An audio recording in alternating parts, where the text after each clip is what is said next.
신년 첫 주일 예배를 이 추운 곳에서 예배 드리시는 여러분들을 환영합니다. 또 이렇게 주보를 보니까 지난 주일에 세 가정이 모친의 별세가 있었더라고요. 가정에 또 유가족분들께 주님의 위로가 함께 하시기를 원합니다.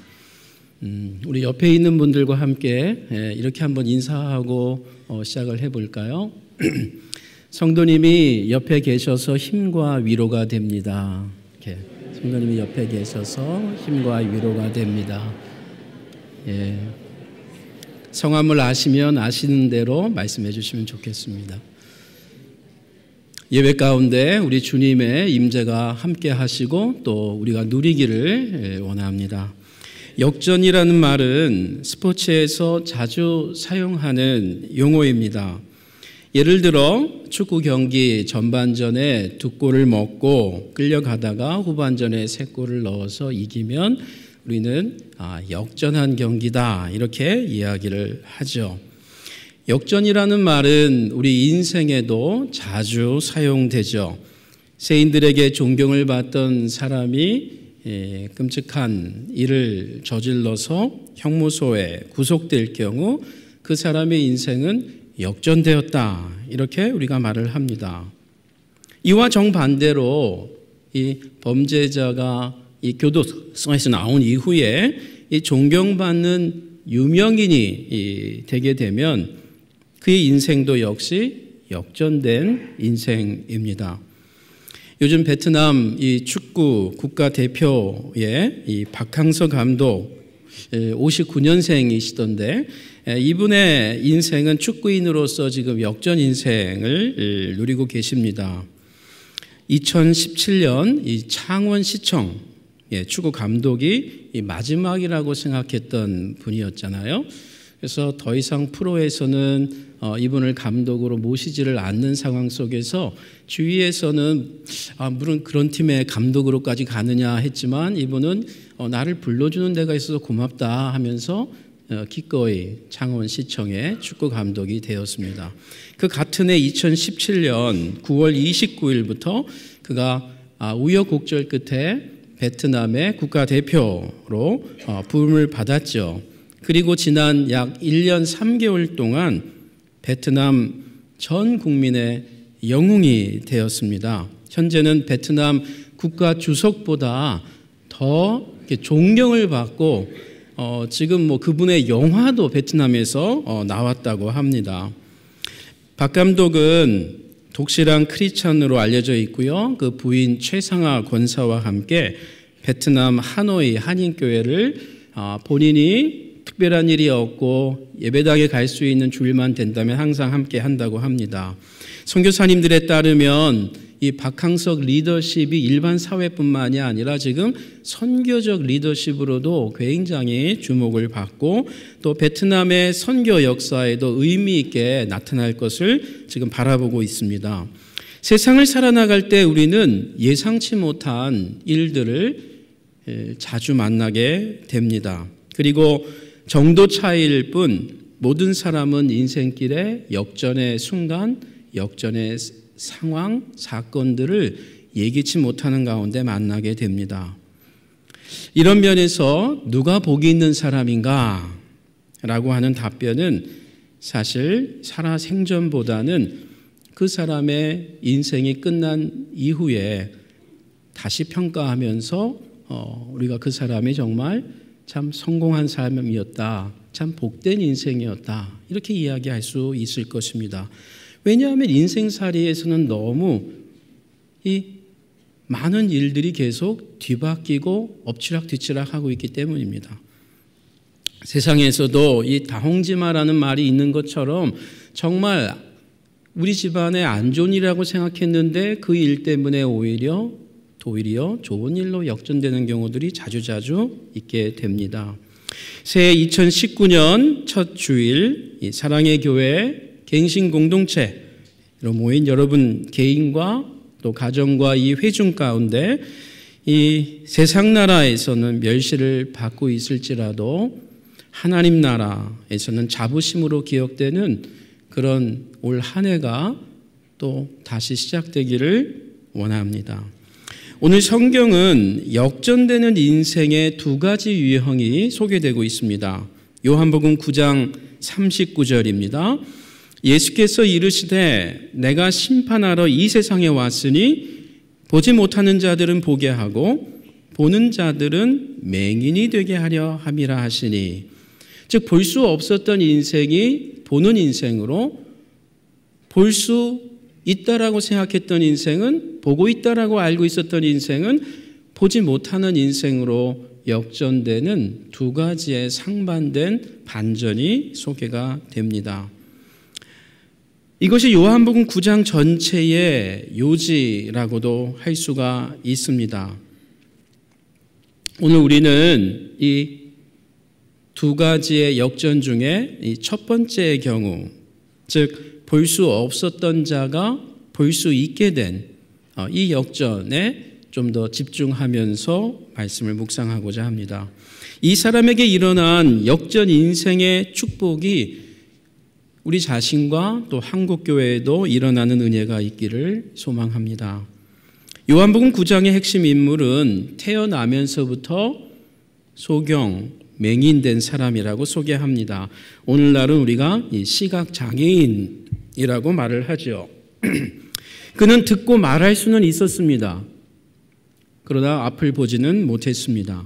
8절은 이분이 다른 사람들에게 구걸을 하고 또 말을 서로 주고받고 있는 것을 이 9장 전체에서 확인할 수가 있습니다.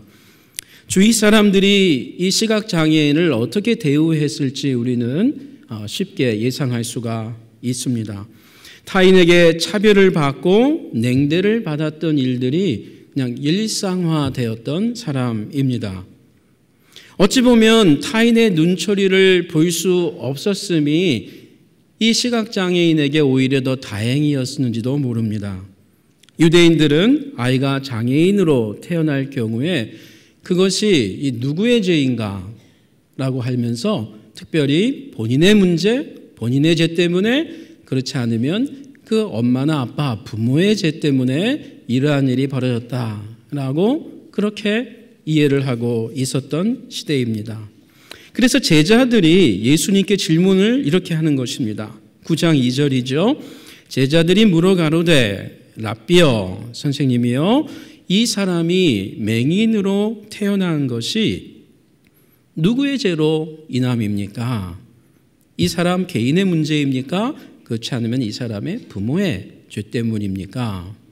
이런 경우 시각장애인 당사자뿐만이 아니라 그를 낳은 부모의 마음이 얼마나 아프고 힘들었을까 우리가 생각해 볼 수가 있습니다. 그 부모가 유대인이죠. 당연히 여호와 하나님을 경배하고 신앙하는 분들입니다. 이들의 신앙생활은 당연히 이어졌겠지만 아들이 시각장애가 있다는 이 사실 때문에 늘 마음의 눌림 가운데 말은 하지 않지만 주위 이웃들의 그 따가운 눈초리가 매우 힘들었을 것입니다. 종종 하나님을 원망하기도 했겠죠. 맹인으로 태어나 유아기와 유년 시절을 보냈고 이제 회당 출입을 할 수 있었던 그러한 나이에 도달한 지금 우리 이 주인공, 이 사람은 장성한 청년이 되어 지금 오늘 우리 성경에 소개가 되고 있습니다. 그러나 그의 어린 시절은 그냥 몰랐다고 해도 10대와 20대를 넘어가면서 그가 얼마나 힘이 들었을까. 같은 유대인으로 같은 유대 친구들과 함께 놀지도 못하고 그리고 오히려 조롱을 받았던 그와 같은 상황 말입니다. 자신의 얼굴, 그리고 자기 부모의 얼굴, 그리고 정말 사람들이 말하는 그 내용이 뭔지 보고 싶은 마음이 얼마나 가득했겠습니까? 금식도 했겠죠. 철야도 하면서 기도를 했을 것입니다. 하나님께 간절히 애원도 하고 때론 하나님을 수없이 원망도 하면서 그렇게 한 해 한 해를 보냈을 사람입니다. 그러다가 자신의 소망과 기도를 이제 체념하게 된 것 같습니다. 그리고 어느 순간부터 이 맹인은 타인의 이목이나 자기 체면 이런 것만 더 이상 생각할 수 있는 여건이 되질 못했습니다. 먹고 살아야 하는 그냥 하루하루의 생존이 더 다가왔기 때문입니다. 사람들이 많이 오가는 거리로 나와 이제 조롱이나 두려움을 떨쳐내고 그저 구걸하면서 살 수밖에 없는 사람으로 바뀌었습니다. 자기 신세, 한탄이나 불평도 이제는 사치스러운 일이 되어버린 것입니다. 요한복음 9장에 나오는 이 맹인, 그에게 내일은 기대나 소망의 날이 아니었습니다. 한 해가 새롭게 시작이 되어도 그저 또 하루의 버거운 하루일 뿐이었습니다. 그에게 내일은 또 하나의 짊어져야 할 짐이었습니다. 여느 때와 같이 맹인은 예루살렘에 앉아 구걸을 하고 있는 사건을 우리가 오늘 9장에서 보게 됩니다. 평상시보다 예루살렘에 오가는 사람들이 많았습니다. 예루살렘 성전 안으로 들어가는 사람들이 많은 안식일이었기 때문입니다. 14절에 보시면 우리가 오늘 9장 전체를 다 읽지를 못했죠. 이 9장 전체는 다 이 맹인과 관련된 사건으로 꽉 채워져 있습니다. 근데 지금 이 날이 안식일이라고 소개가 되어 있습니다.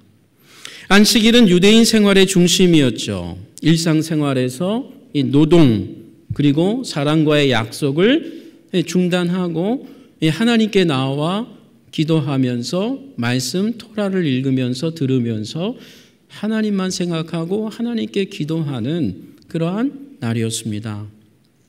그런데 이 맹인에게 안식일은 더 힘들고 더 버거운 고통스러운 날이었습니다.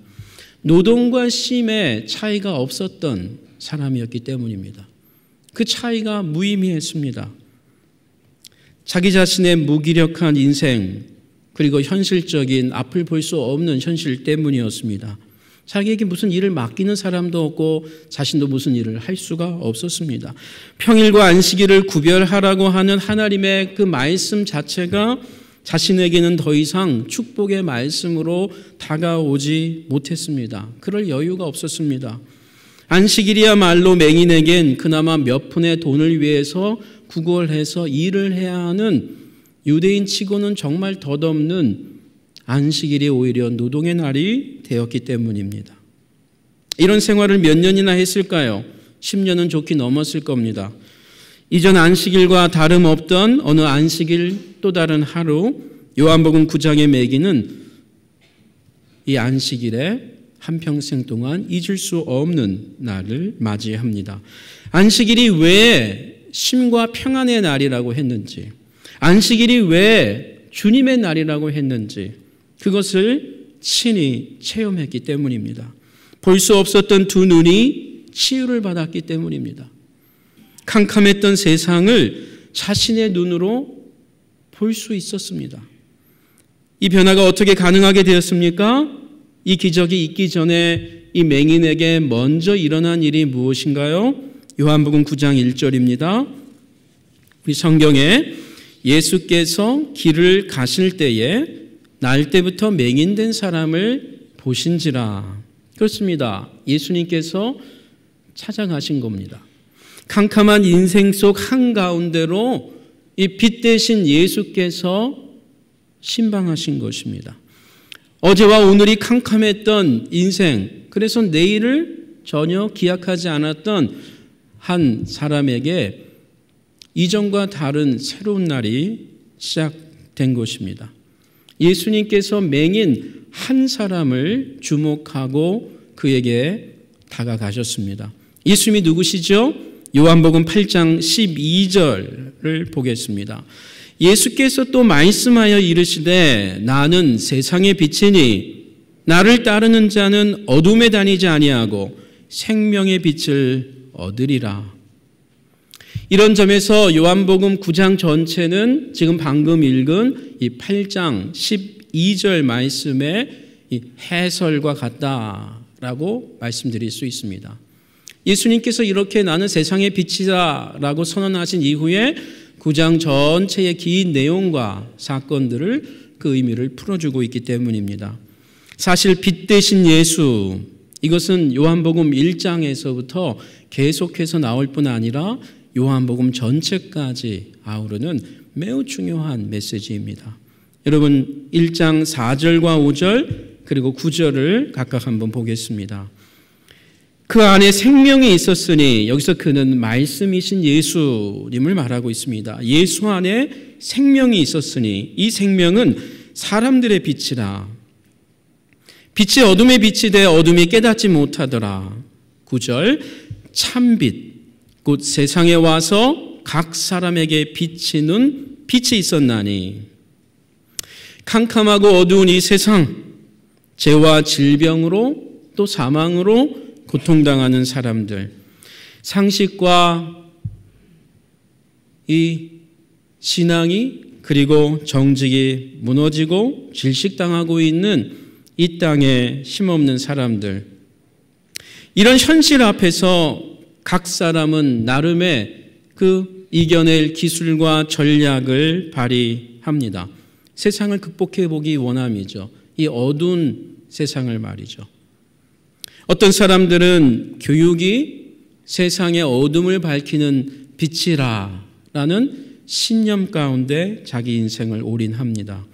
그래서 자녀 교육 그리고 대학 입학, 요즘은 유치원 때부터 한다고 그러는데요. 올인하죠. 요즘 유행하는 드라마 하나 있죠. 어제 저녁 늦게까지 보신 분도 계신지 모르겠습니다. 제가 어제 처음 봤습니다. 제 아내가 좀 봐야 된대요. 그래야 많은 도움이 된다고 그럽니다. 어제 한 30분 봤습니다. 스카이 캐슬이라는 드라마인데 요즘 인기가 많다고 합니다. 한국 사회, 특히 지금 10대들의 이 지옥 같은 교육의 현실, 또 거기서 뒤처지지 않으려고 하는 자기 자녀들을 어떻게 앞서게 만들 수 있을까를 애쓰고 있는, 올인하고 있는 그 부모들의 양태를 보여주고 있는 그런 드라마입니다. 어떤 분들은 이 세상의 어둠이 이 결혼으로 인해서 역전될 수 있다, 바뀔 수 있다 라고 생각하면서 자신의 인생의 어두움을 결혼으로 승부를 하려고 합니다. 결혼으로 인생 역전, 로또처럼 생각하는 것이죠. 근데 여러분, 로또의 특징이 뭔지 잘 아시죠? 잘 안 맞는다는 거죠. 어떤 분들은 내 남편은, 내 아내는 내 인생의 로또야, 그래서 그렇게 좋은 분이세요 했더니 안 맞아. 서로 너무 안 맞아 그러더라고요. 여러분, 결혼은 정말 로또와 같습니다. 세상 출세 그리고 재력, 이것이 이 어두운 세상을 밝히는 빛이라고 생각하면서 할 수만 있으면 출세를 위해서 자기의 모든 것을 낮추고 모든 양심을 저버리면서 재력을 얻기를 힘쓰는 많은 사람들이 있습니다. 이것이 내 인생의 역전을 가지고 오는 파워라고 생각하기 때문이죠. 이런 것들이 어둠을 밝히는 어느 정도의 빛이 되는다고 저는 봅니다. 하지만 이런 빛들은 그리 오래가지 못합니다. 그것은 우리 인생 가운데도 알 수가 있고요.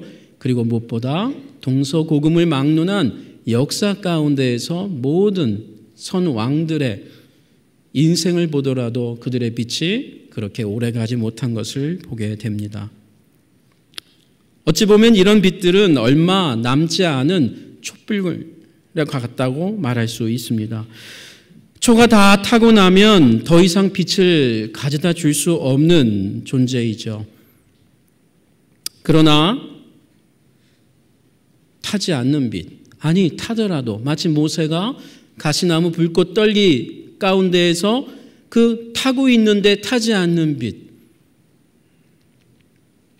성경은 그 빛이 있다고 얘기하죠.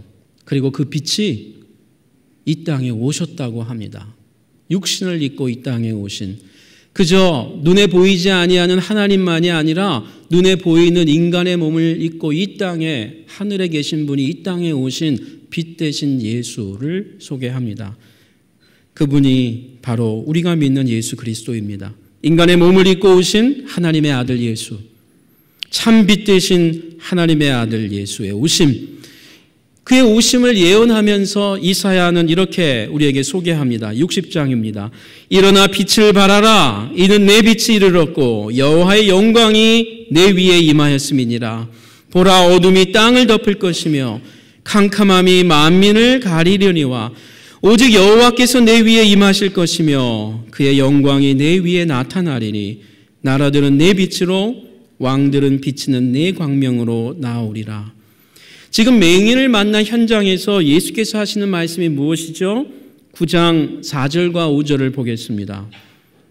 때가 아직 낮음에 나를 보내신 이의 일을 우리가 하여야 하리라. 밤이 오리니 그때는 아무도 일할 수 없느니라. 내가 세상에 있는 동안에는 세상의 빛이로라. 지금까지 살아왔으나 죽은 인생과 다름없었던 이 맹인에게 예수님은 삶의 참 이유를 가르쳐 주시기 원했습니다. 예수께서 이 땅에 오신 목적이었습니다. 이 맹인만이 아니라 모든 인류에게 주시기 원했던 그 목적, 그것이 그가 이 땅에 친히 오신 이유입니다. 그렇게 예수님을 만나는 인생은 과거와 현실에 어떤 어둠이 있었을지라도 상관이 없습니다.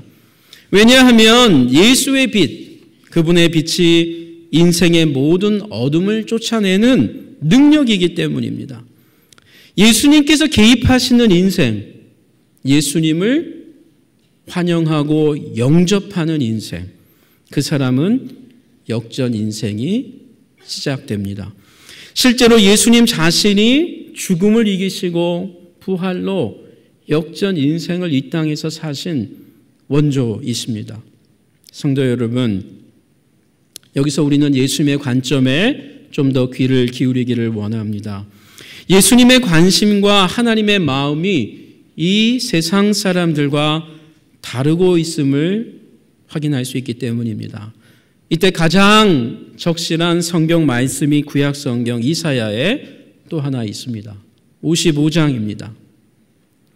이는 내 생각이 하나님의 생각을 말합니다. 너희의 생각, 이 땅의 사람들, 인생들의 생각과 다르며 내 길은 너희의 길과 다름이니라. 여호와의 말씀이니라.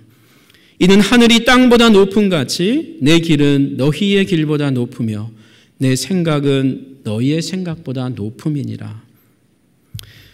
사람들과 심지어 예수님의 제자들도 맹인을 바라보면서 맹인의 죄 또는 그 맹인 부모의 죄에 집중하고 있었습니다.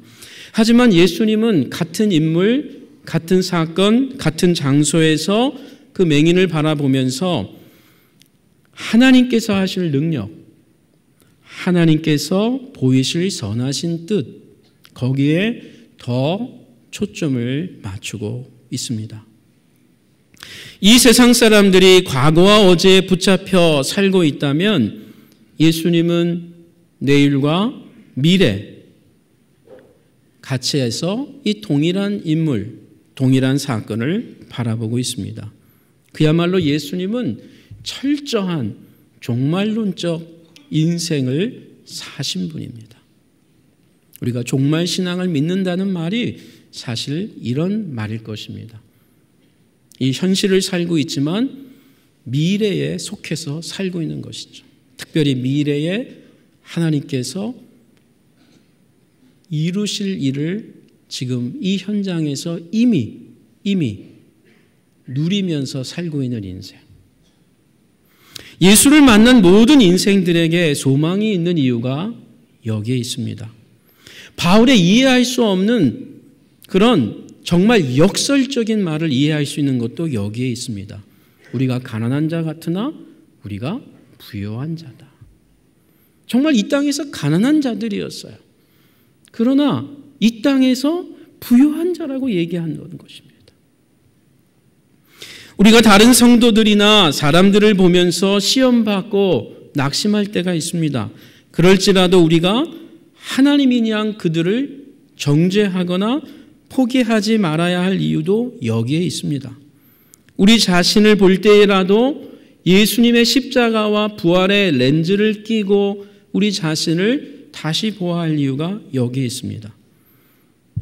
하나님께서 구원하시기로 작정한 자, 하나님께서 늘 바라보고 계신 자, 하나님께서 참고 인내하고 계신 자.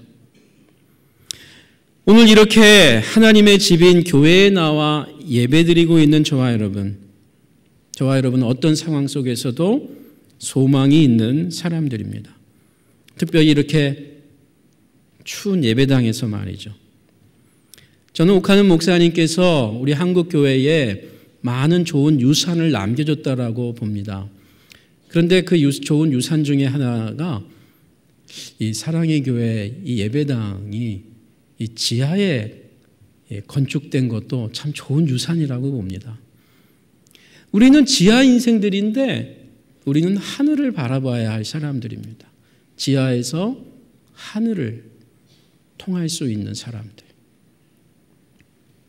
가장 낮은 곳에서 가장 높은 곳을 볼 수 있는 사람들. 아니, 이 세상이 오히려 가장 낮은 곳을 가야만, 보아야만, 좀 느낄 수 있을 때에야만 비로소 하늘에 대한 의미를 진정으로 깨달을 수 있게 된다는 가치입니다. 내일이 있는 자, 그것이 저와 여러분들입니다. 왜냐하면 우리 인생의 주인이, 우리 자녀들의 주인이, 우리 부모님들의 주인이 우리 예수님이기 때문입니다. 여기서 중요한 숙제가 저와 여러분에게 있습니다. 이 인생의 숙제는 예수님이 이 세상의 유일한 빛이라는 것을 믿는 자가 풀어내야 할 인생 숙제입니다. 그것이 무엇입니까? 예수님을 빛으로 믿는 자들은 예수님의 말씀을 믿고 그리고 그 말씀을 순종하는 자리까지 나아가야 한다는 것입니다. 그것도 담대하고 때로는 과격하게. 올 2019년에는 저와 여러분이 이미 알고 있는 말씀들, 매 주일 이 시간대마다 하나님의 귀한 말씀이 선포되고 또 여러분이 누리면서 그러면서 많은 말씀들을, 아니 또 여러분이 성경을 읽어 나가면서 얼마나 많은 말씀들을 우리가 묵상하게 됩니까? 그러나 그것을 진정으로 순종하는 자리까지 나아가는 것은 또 다른 단계입니다. 올해 제 신년 결심 중 하나가 말하는 것보다는 더 듣게 해 주십시오. 가르치는 것보다는 더 순종하게 해 주십시오. 라고 적었습니다. 여러분, 맹인이 눈을 뜨기 직전에 요한복음 9장이 보여주는 상황을 잘 보시기 바랍니다. 9장 6절과 7절입니다. 이 말씀을 하시고 땅에 침을 뱉어 진흙을 이겨 그의 눈에 바르시고 이르시되 실로암 못에 가서 씻으라 하시니, 실로암은 번역하면 보냄을 받았다라는 뜻이라. 이에 가서 씻고 밝은 눈으로 왔더라.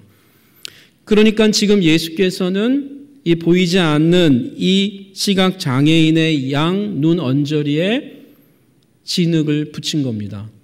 그것도 그냥 물에 이겨서 붙인 것이 아니고 자신이 침을 뱉으면서, 이 맹인이 들리긴 했거든요.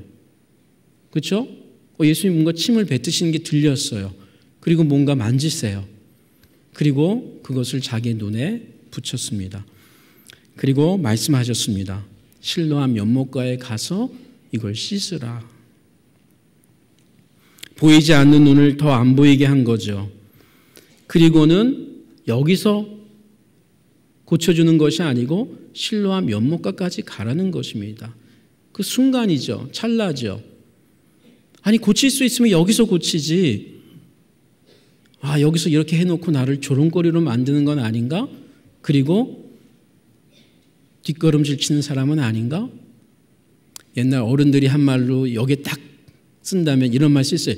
내다봐야 치는 거 아닌가? 좋은 말은 아닙니다만. 자신이 앉아 구걸하던 자리로부터 실로암 연못가까지의 거리가 어느 정도인지 우리가 정확히 알 수는 없습니다. 그러나 실로암 연못가는 분명히 솔로몬 성전과 그 터가 있었던 그 헤롯 성전이 있었던 그곳과는 거리가 좀 있습니다. 오히려 옛날 다윗성 쪽의 남쪽 이 끄트머리에 있는 것이 실로암 연못가입니다. 최소한 1km는 좋게 넘었을 거리입니다. 그 이상입니다. 그는 그곳까지 걸어가야 했습니다. 주위 사람들이 계속 쳐다봤겠죠. 안식일에 말이죠. 사람들은 성전으로 가는데 이 사람은 성전 역방향으로 가고 있는 것입니다. 그러면서 평소와 달리 눈에 이상한 것을 붙이고 가고 있는 걸음걸이를 생각해 보십시오. 여하튼 이 맹인이 결단한 순간부터 실로암 연못가까지 가는 길가에서 그는 수많은 수모와 멸시를 상당하게 받았을 것이 분명합니다. 성도의 믿음과 순종은 이 세상 사람들이 볼 때, 때로는 믿는 사람들이 볼 때에도 미련하고 어리석게 보일 때가 있습니다. 하지만 십자가의 길, 자기 부인의 길이야말로 내가 살고 내 가족도 살고 그리고 내 교회 그리고 이 민족을 살리는 길이 됩니다. 히브리서 13장 12절 이하 오늘 우리 시대에 우리가 가야 할 실로암이 어디인지를 소개해 줍니다. 히브리서 13장 그러므로 예수도 자기의 피로써 백성을 거룩하게 하려고 성문 밖으로 성전 밖으로 고난을 받으셨느니라. 밖에서 고난을 받으셨느니라. 그런즉 우리도 그의 치욕을 짊어지고 성문 밖으로 성전 안이 아니고요. 성전 밖으로 영문 밖으로 그에게 나아가자. 먼저 그분이 성전 밖으로 가셨거든요. 우리가 여기에는 영구한 도성이 없으므로 장차 올 것을 찾나니 그러므로 우리는 예수로 말미암아 항상 찬송의 제사를 하나님께 드리자. 이는 그 이름을 증거하는 입술의 열매니라. 오직 선을 행함과 서로 나누어 주기를 잊지 말라. 하나님은 이 같은 제사를 기뻐하시느니라. 바른 복음 때문에 성전 안이 아니라 성전 밖으로 갈 수밖에 없는 상황. 예배당 안으로 점점 들어가는 것이 아니고 예배당 밖으로 나올 수밖에 없는 상황. 이것이 오늘 성경은 우리 일상생활에서 드려야 할 찬송의 제사라고 합니다. 그 유명한 예루살렘 성전이 아니고 예루살렘 성전 밖으로 나와서 수치와 치욕을 당하면서 그곳에서 찬송의 제사, 찬미의 제사를 이것이 우리가 드릴 제사다라고 히브리서 저자는 말하고 있습니다. 이미 그 시대에 예수 믿는 것으로 인해서 수많은 멸시와 천대를 받고 있었던 그 시대에 히브리 저자는 독자들에게 이것이 오늘 우리가 찾아야 할 진정한 예배이다.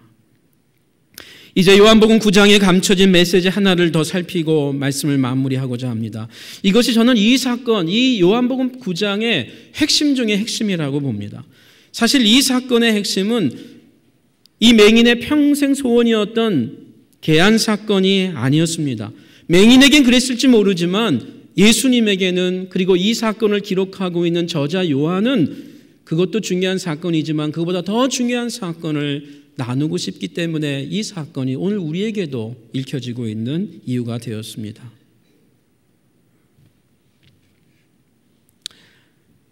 그 맹인에게 일어난 더 큰 중요한 사건, 더 큰 기적, 이것은 맹인의 영적 계한이었습니다. 육의 눈만이 아닌 영의 눈, 마음의 눈이 열리게 된 것입니다. 자신에게 복을 주신 예수님이 누구이신지를 점점 알아나가게 된 것입니다. 사실 이 맹인은 자신의 눈이 열린 것으로 인해서 그걸로 예수님과의 관계가 얼마든지 종료될 수 있었습니다. 그런데 이 맹인은 그것으로 끝내지 않고 나를 고친 예수가 누구인지를 점점 알아나가게 됩니다. 점점 예수의 능력만이 아닌 그 능력을 베푸신 예수가 누구인지를 깨닫게 되는 은혜의 시력을 얻게 되는 절차를 보게 됩니다. 이와 반대로 바리새인들은 점점 더 그들의 볼 수 있는 눈이 감겨지고 있음을 보게 됩니다. 맹인이 두 눈을 활짝 뜨게 되자 사람들이 그에게 묻습니다. 9장 10절입니다. 그들이 묻되 그러면 내 눈이 어떻게 떠졌느냐? 맹인의 답변이 11절에 나오죠. 대답하되 예수라 하는 그 사람이 진흙을 이겨 내 눈에 바르고 나더러 실로암에 가서 씻으라 하기에 가서 씻었더니 보게 되었더라. 믿져야 본전이지라는 심정으로 이 실로암까지 간 이 맹인이 그곳에서 씻자마자 눈을 뜨게 된 것, 그야말로 자신도 얼떨떨한 가운데 생긴 기적이었습니다. 이런 면에서 맹인은 처음에 예수라고 하는 그 사람을 만날 뿐이었습니다. 예수라고 하는 그 사람이 나로 하여금 실로암까지 가서 씻으라고 해서 내가 가서 씻었더니 내 눈이 남습니다 라고 차초지경을 이야기한 것입니다. 그 후 맹인은 예수라는 사람을 계속 더 알아나가게 됩니다. 묵상하게 됩니다. 요한복음 9장 13절부터 34절까지는 맹인과 바리새인들 사이의 대화가 계속 소개가 됩니다. 이 과정을 잘 관찰해 보면 맹인은 예수라고 하는 사람이 자기 문제를 해결한 분으로만 멈추지 않습니다. 말하자면 예수를 점점 알아나가면서 17절에 이렇게 소개를 합니다. 이에 맹인되었던 자에게 다시 묻되 그 사람이 네가 예수라고 하는 사람이 내 눈을 뜨게 하였으니 너는 그를 어떠한 사람이라고 생각하느냐? 대답하되 선지자입니다. 33절을 계속해서 봅니다. 이 사람이 하나님께로부터 오지 아니하였으면 아무 일도 할 수 없으리이다. 여기서 하나님으로부터 왔다라는 말을 쓰기 시작합니다. 하나님으로부터 왔다. 여러분 실로암이 무슨 뜻이라고 그랬죠? 보냄을 받은 곳. 본인이 실로암에 가서 물을 씻으면서 이 실로암 연못의 이름의 의미를 다시 생각하게 된 거예요.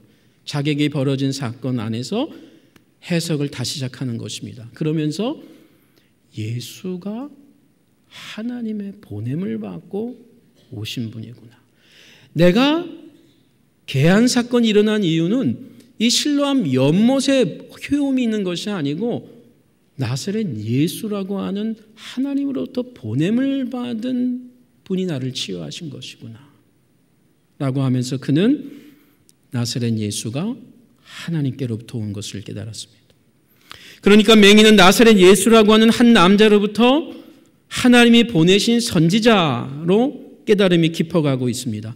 요한복음 9장 36절부터 41절까지는 치유받은 맹인과 예수님과의 두 번째 대화가 소개되고 있습니다. 이 사건은 예수님과 맹인의 대화로 시작하다가 맹인과 바리새인들과의 대화로 많은 내용이 채워지고 있다가 마지막에 다시 예수님과 맹인이 또 한 번 2차 대화가 시작되고 있습니다. 그리고 그것으로 끝이 납니다. 첫 번째 만남에 예수님의 능동적이고도 적극적인 접근을 우리는 확인할 수 있었지만 이 두 번째 만남에서도 예수님은 이 맹인을 역시 보이지 않을 때에도 찾아가셨고 그가 눈을 뜨고 난 다음에도 찾아가고 있습니다. 한글 성경에는 그를 만나사라고 36절에 소개되어 있지만 성경 원어에는 그를 발견했다라고 되어 있습니다. 찾으신 겁니다. 그냥 우연히 만난 게 아닙니다. 예수님이 그를 찾으신 것입니다. 의도적으로 찾으신 것이죠. 예수님을 다시 만난 맹인은 이때부터 예수님을 한 사람의 선지자가 아닌 하나님께서 보내신 메시아, 인자, 사람의 아들로 고백하며 경배하기 시작합니다. 35절입니다. 예수께서 그들이 그 사람을 쫓아냈다는 말을 들으셨더니 그를 만나사 그를 발견하사 이르시되 네가 인자를 믿느냐. 38절입니다. 이르되 주여 내가 믿나이다 하고 절하는지라 경배한다라는 말입니다. 하나님께만 쓰는 단어가 사용되고 있습니다. 헬라어로 경배한다. 이제 그저 엘리사 같은 선지자로만이 아니라 그 유일한 그 선지자 메시아로 그가 신앙 고백을 하는 자리까지 나아가게 된 것입니다. 여러분, 이 본문에서 우리가 또 하나 주목할 것은 예수님께서 언제 그를 찾아가시냐 하면 그 유대교의 회당에서 쫓겨나신 이후에 쫓겨난 이후에. 그만큼 이 맹인은 자기의 목적을 다 이루었지만 눈을 뜨자마자 그는 축복의 자리가 아니고 저주의 자리로 또다시 쫓겨나게 됩니다. 아니, 이전에 받았던 것보다 더 어려운, 전에는 안 보여서 모욕을 당했다면 이제는 눈을 뜨고 있지만 유대교가 더 이상 그를 한 회원으로 인정하지 않으면서 출교해버린 것입니다. 오늘 성경에 쫓아냈다라는 말이 그 말입니다. 그 내용을 들으시고 예수께서 그에게 찾아가신 것입니다. 치유받은 맹인은 나사렛 예수 때문에 유대 공동체로부터 쫓겨났습니다. 이 소식을 들은 예수께서 이 사람을 찾으시면서 두 번째 신방을 하신 겁니다. 처음 실로암에 눈을 씻기 위해 걸어갔던 믿음이 명령에 따른 순종이었다면 나사렛 예수에 대한 믿음 때문에 그를 점점 알아나가는 과정 속에서 유대교에서 쫓겨난 것은 맹인이 자발적으로 순종하여 쫓겨난 순종이었습니다. 갱신 공동체 여러분이 지난 세월 동안 마당 기도회에 이 힘든 자리까지 오게 된 것은 자발적인 순종의 은혜가 있었기 때문이라고 믿습니다. 혹 여러분, 누가 나를 여기까지 밀었지? 라고 생각하는 분도 있을지 모르겠습니다. 성도 여러분, 예수님께서 우리 인생 속에 찾아오셨습니까? 그렇다면 세상이 뭐라 해도 우리 인생은 이미 복을 받고 성공한 인생입니다. 이것을 확실하게 우리가 붙잡아야 합니다. 이제 우리 인생 가운데 찾아오신 예수님을 계속해서 우리가 더 만나고 더 깊이 알아가는 그러한 축복이 있는 올 한 해 2019년이 되기를 원합니다. 특별히 여러분께서 혹시 자원해서 이 자리에 계신 분도 있지만 누군가 나를 쫓아내서 내가 여기까지 왔다라고 생각하는 분들은 더더군다나 그런 은혜를 누리셔야만 저는 의미가 있다라고 봅니다. 그냥 이 자리만 생각할 것이 아니고 주님을 점점 더 알아나갈 수밖에 없는 그러한 은혜 말입니다. 예수님의 이름으로 세례를 받으신 여러분 정말 잘 하셨습니다. 그러나 세례는 예식이기 이전의 삶의 변화입니다. 교회당을 출석하는 사람들은 적지 않습니다. 하지만 주일 예배당에 앉아있는 것으로는 충분하지 않은 시대를 맞이했습니다.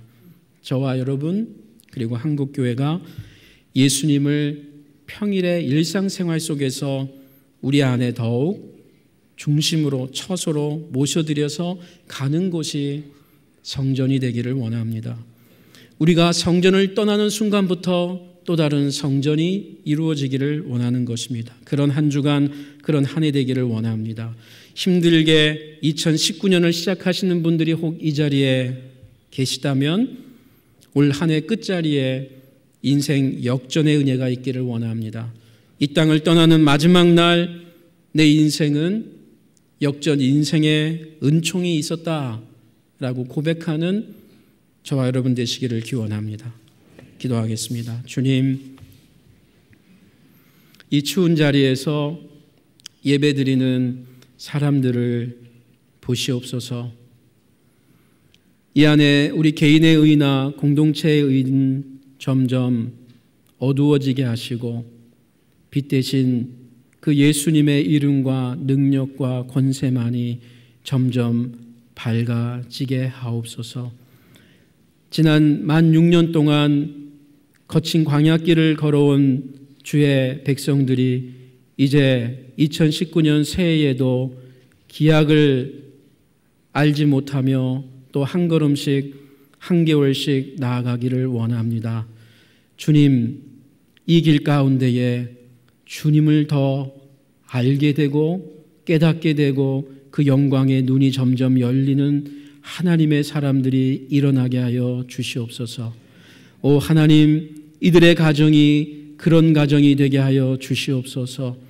아버지여, 개인의 질병으로 또 여러 가지 아픔으로 고통당하고 있는 주의 백성들을 주님이 친히 신방하셔서 재차 신방하시고 또 재차 신방하셔서 하나님 이들에게 주의 놀라운 생명력 있는 위로가 능력이 하늘로부터 임하게 하여 주시옵소서. 하나님 홀로 영광 받으시고 우리에게 새 힘과 은혜가 넘치게 하는 그러한 1월, 그런 한 해 되게 하옵소서. 예수님 존귀하신 이름으로 기도하옵나이다. 아멘.